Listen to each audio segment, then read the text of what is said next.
When it comes to relationships, the first thing that I would do is sink into your deepest fears. Let this land. You want to know how healthy you are in terms of your own foundation entering a relationship? Reflect on this.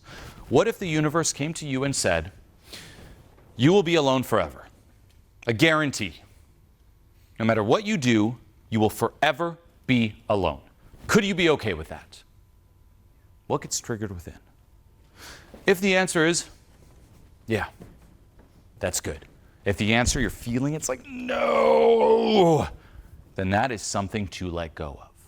Now, does that mean your goal should be to be alone forever? Yes or no? No. No. But it does mean that the reason you get into a relationship comes from a more pure intention, not a need to feel whole. This is also why you hear me talk about what is the most important relationship, the relationship you have with yourself. So if being alone forever actually triggers you, what does it mean? You can't stand being in a relationship with you. That's really what it means. And because you can't stand being with you, there's that lack of self-love, of self-acceptance. You want a relationship because you're trying to delegate that to the external. I'm not giving myself the love I need, but maybe if someone else does, can you do it for me? Love me, love me. If you love me, maybe then I can love myself. And people will chase this. If 100 people love me, maybe I can love myself. A big reason why people go after fame, hooked on approval. But this is more wide. People will also go on more depth where they're like, if I just get this one person to love and obsess over me, then I can love myself. It won't work. You can't delegate self-love to the external. And if you enter a relationship with that as the foundation, I'm not good enough for me, I need someone, I need a relationship. It's a desire, a craving, as opposed to an intention. Meaning, I'm whole, I love myself, and I want to be in a relationship, but from a place of wholeness. If you don't do that, you will actually not experience love, but you will experience craving and attachment, and it will lead to a lot of manipulation. Meaning, I don't love myself, I can't be alone forever. Be with me, be with me. Be my other half. You've seen it in the movies. I'm a half, you're a half, and together, we are one. You complete me. Be with me. Say he says yes, and we're together now. I'm going to experience temporarily a little high, an egoic high. Yes. But what's immediately it's going to be followed by? Don't you ever, ever leave me. Or else I'm just a half. Stay. Fear of loss and attachment. And it's not love, it's attachment and craving. And I'm going to try to manipulate him to keep him here and have him never leave. And if he feels the same, which also happens a lot, he's going to do the same to me. And we're going to be in our little manipulative bubble, trying to keep each other there forever, always being afraid that one day they could leave me and then I'm a half again. How toxic is that? And that's, unfortunately, most people's relationships. So until you can truly fall in love with yourself, and instead of being a half, you become whole. And that's really love. It's not two halves, it's two wholes, and they come together, and there's a certain synergy that happens. There's a certain intention. It's, hey, I want to be with you, I love you, but you don't complete me. Together, there's that synergy, but I'm me regardless. Also important to understand if you go through a breakup. Is a breakup fun? Of course not. But it never diminishes your self-worth. You're still you. Nothing out there will ever enhance you or diminish you. Now, it's not always fun. Like I said, you can have an intention. I want to be in a relationship. That's part of my goals. Same in life. Important to have goals. You can't just aimlessly derp around.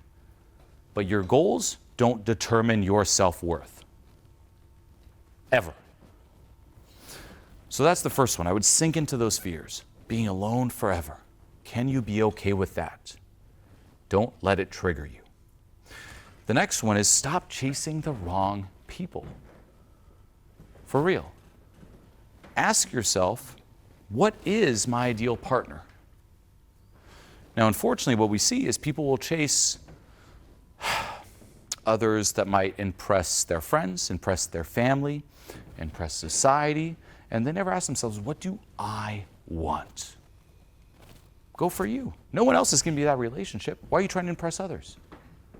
And be careful of not trapping yourself in what we call a golden prison. I see this a lot too. Meaning there is such a thing as natural chemistry.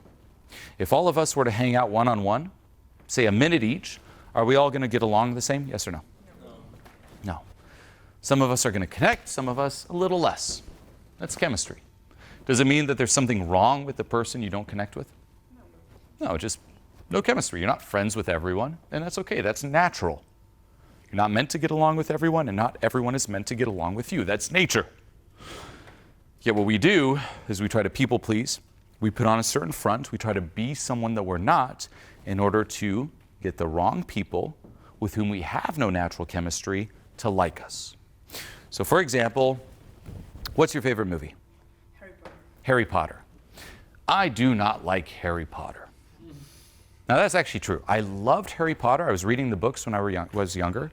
I read the 4 first books, and the first movie came out. And I saw that movie, and it made me hate all of it.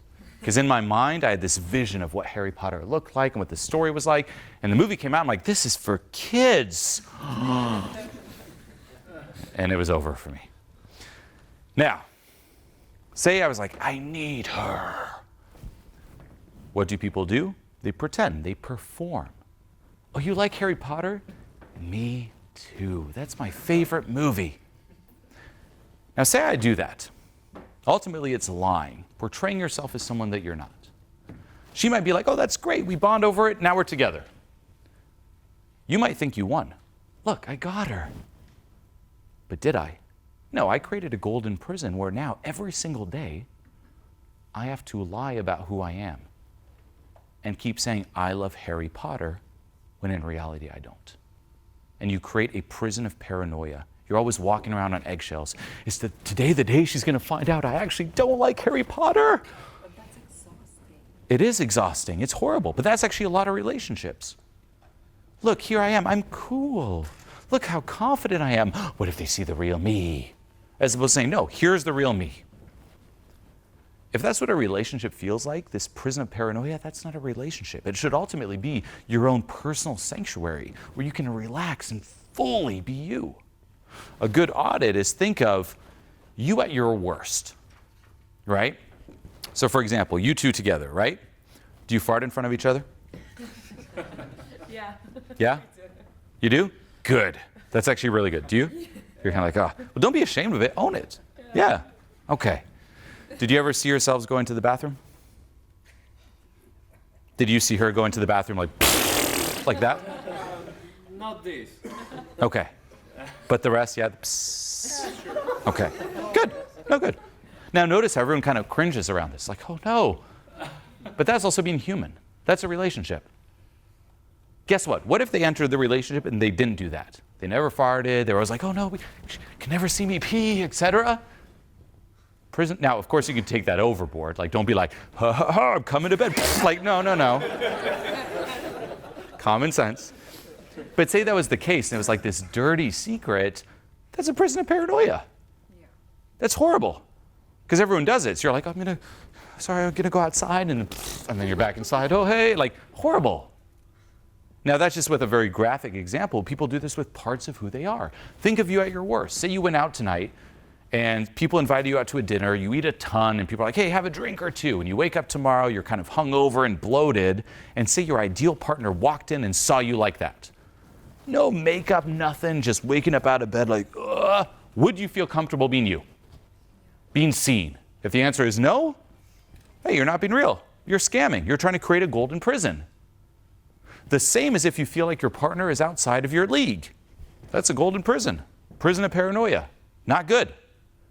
The same with your friends. If you're like, oh, if my partner sees my friends and sees my life and sees my family and sees where I live, they're going to discover the real me. What are you doing? That's the definition, too, of a social scammer, this social chameleon. You might think you're winning in the short term, but in the long run, you are trapping yourself, and it will not be good. So stop chasing the wrong people. Put it out there. And if someone doesn't like it, that is good. Don't take the people pleaser approach to relationships. Do you like me? Do you like me? Do you like me? Do you like me? Morphing who you are. Instead, it's, this is me, and go meet people. Put yourself out there, but screen. It's, I'm going to meet all these people, and I'm going to determine very fast who I'm meant to get along with and who I'm not meant to get along with. But you're not going to be able to know that unless you put the real you there. Like, say you're into something very nerdy. You're into a TV show or something. And that's important to you as an example. Well, if you don't tell other people that you like that show, like Harry Potter, how are you going to know if there's chemistry or not? You won't. You're delaying it. So put it out there from the start. Again, it's simplifying it, but say every person you meet, you're like, hey, I like Harry Potter. Hey, I like Harry Potter. Hey, I like Harry Potter. Well, you're going to see very fast who does and who doesn't. Now, people are hurt. They don't. Well, good. You determine that sooner. What if you determine that 6 months later? Hey, after 6 months of investing into a relationship, I don't like Harry Potter, and that was important to you. You just wasted 6 months of your life. Yeah. It's healthy and good to get rejected. You want to be rejected by the wrong people. If you don't get rejected, that's the sign you're being fake. You should forever, ever get rejected by the wrong people. And that's okay. That also comes with being authentic, being polarizing, pushing the wrong people away, just like a magnet. Attract the right ones, push away the wrong ones.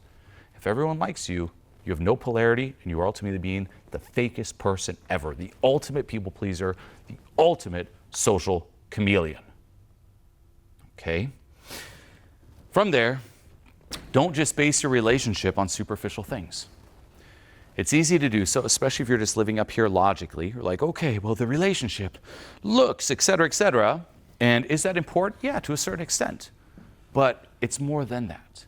Meaning, no matter how attractive you find your partner at first, after a certain period of time, that glamour will fade away and you will see them for the human that they are. Let that land.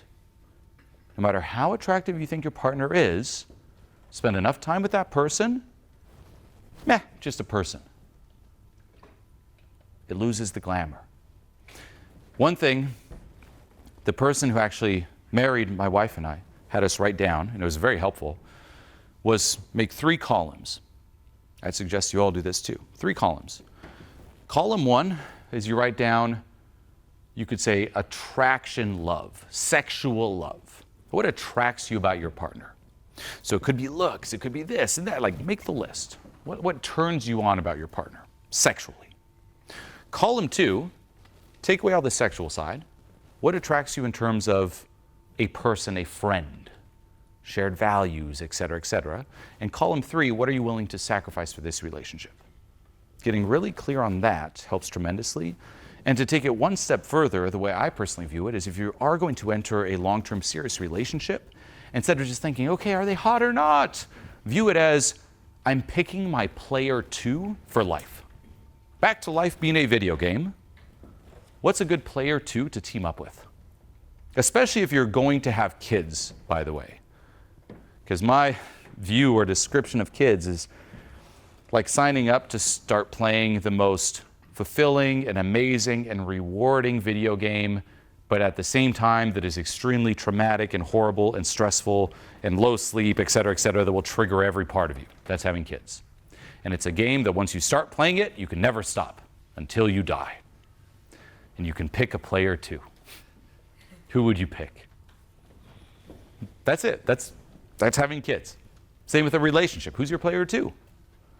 Imagine if you were playing a video game and you're just like, okay, player 2, the only thing that matters, are they hot? Now, that's important too, yeah. But there's more than that. Shared values. Think too, long-term in terms of kids. How are you going to raise your kids? How are you going to teach them in terms of life philosophies, religion, so on and so forth, parenting style? There's so much to consider. So remember, zoom out. This really applies once more to serious, committed relationships, but think about all those things. It's all important. Okay? Also, look for someone who is moving up. This is the biggest relationship killer in self-help. Meaning, everyone here, you're committed to working on yourself, right? Self-improvement, letting go, self-actualization, you name it. You're committed to moving up. If you start dating someone who is moving down, or someone who's stagnating, which is a slow moving down, the relationship is bound to fail. Why? Because we will tend to attract someone who has a similar level of self-esteem to us. Doesn't mean same personality, but self-esteem, yes. So say you meet, yes, attraction. Say you move up, and they don't. Eventually, there's going to be a gap. And the gap's going to be so big, the relationship breaks. And I see this all the time. We meet, break up. Meet someone new, break up. Meet someone new, break up. Self-help trap. Meet someone who is moving up with you, or eventually that gap's going to be too big and it will end. So ask yourself, where's this person going? What are their goals? Are they working on themselves? It's very important. There's a lot of people who I've dated, say 15, 14, even 13 years ago, who at the time, by superficial standards, people consider them like, look at that. Like I remember there was a very beautiful woman who I dated who would go out and party a lot in Hollywood. Right? Everyone in Hollywood was like, oh my God. I actually met her when she was with a celebrity and she came home with me. Now you could say, if you froze time, beautiful. Where's this woman now? Well, one, her diet was cigarettes and alcohol, going out to clubs every night. Add a few years to that, not good. So don't just look present moment. Project in the future. Where are they going? Moving up or down? There's more than just that. Okay? Realize too that relationships will trigger you. And that's good, that's normal, that's natural. This is usually what, even in the mainstream, will freak people out. People enter a relationship and it's all great at first, right? You've all heard of the honeymoon phase. It's so great, it's so great. How long have you been dating? 3 years. 3 years? So you're probably out of the honeymoon phase. Good. Congrats on still being together. But for most people, it's like, it's great. And then as soon as unconsciously, it's like, okay, we're now a thing. We're locked in together. We are a unit. That's when they let the baggage unfold. And that's the end of the honeymoon phase. It's like, oh, we're together. Here's what's actually going on with me. Here's what's actually going on. And they trigger each other. And then people can't handle it. It's like, what happened? Next. Honeymoon phase. We're a thing. Baggage. Oh, next. No. A relationship means staying through that. It also means it can really help you personally with your own growth and development. It can trigger things within you that could be close to impossible to trigger on your own. There's value in that, so stick through it.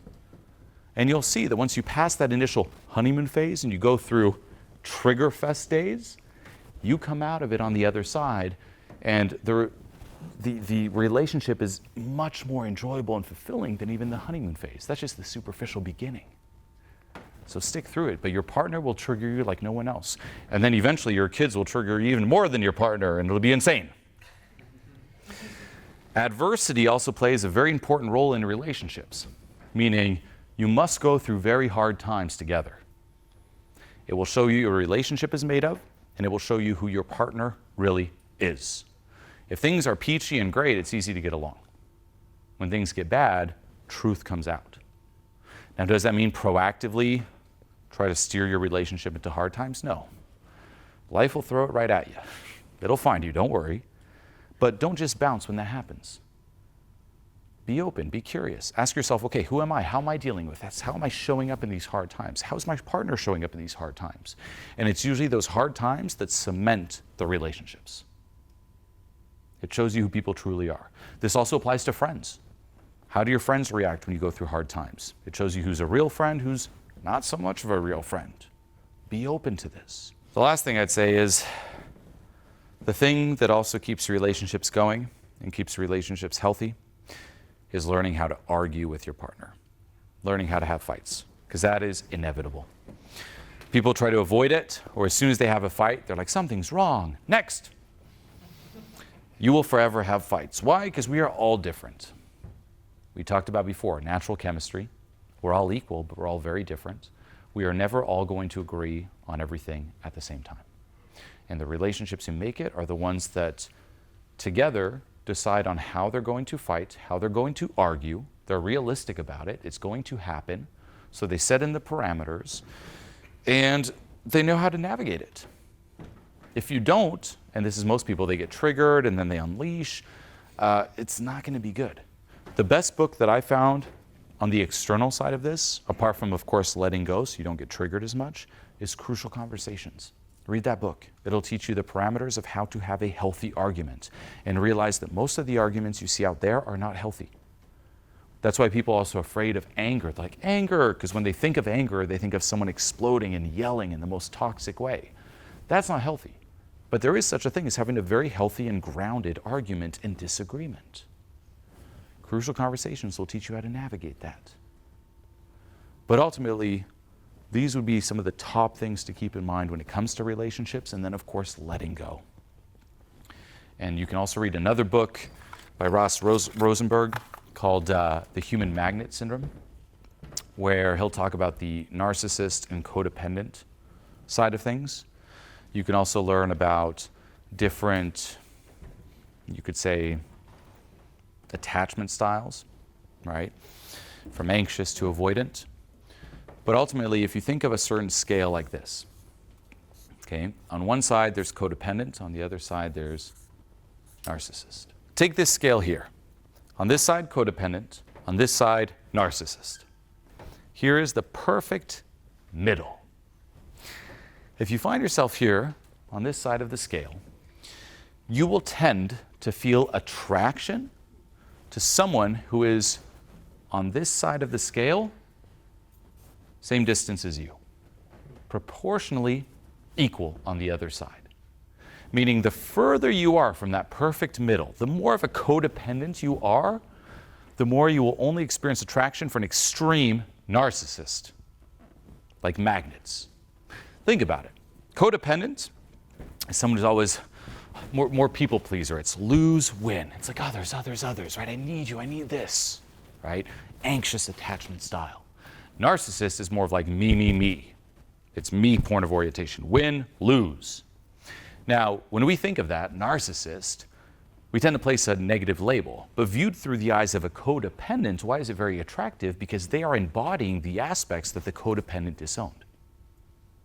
The codependent never says me first, it's always other first. So they're trying to ultimately re-own that aspect through another person. And from the narcissist perspective, it's also very attractive because here's this codependent who's listening to everything that I say and putting me on this pedestal. So like magnets. But the further you are from this perfect middle, the more toxic the relationship. And this is what's also scary, is you might be here, and you're like, why do I keep falling for these toxic narcissists? The scary part is if you met someone who's actually closer to the middle or healthier, you will actually experience no attraction for them. Which is why you'll logically see, there's such a great option, but nah, for that reason. Now, the more you do inner work, the more you let go, the closer you move to the center. Now, most of you here, majority codependent, by the way. Not that many narcissists get into self-help and self-improvement. And the closer you are, the closer you feel attraction for someone who's proportionally closer on the other side. No one's in the perfect middle, but this will lead to much healthier relationships. So keep that in mind. Relationships are also deep paths to growth, self-discovery, but it has to be from the right foundation for you. Don't trap yourself in that golden prison. Keep the long term in mind, see beneath the surface, and use it as an opportunity to heal.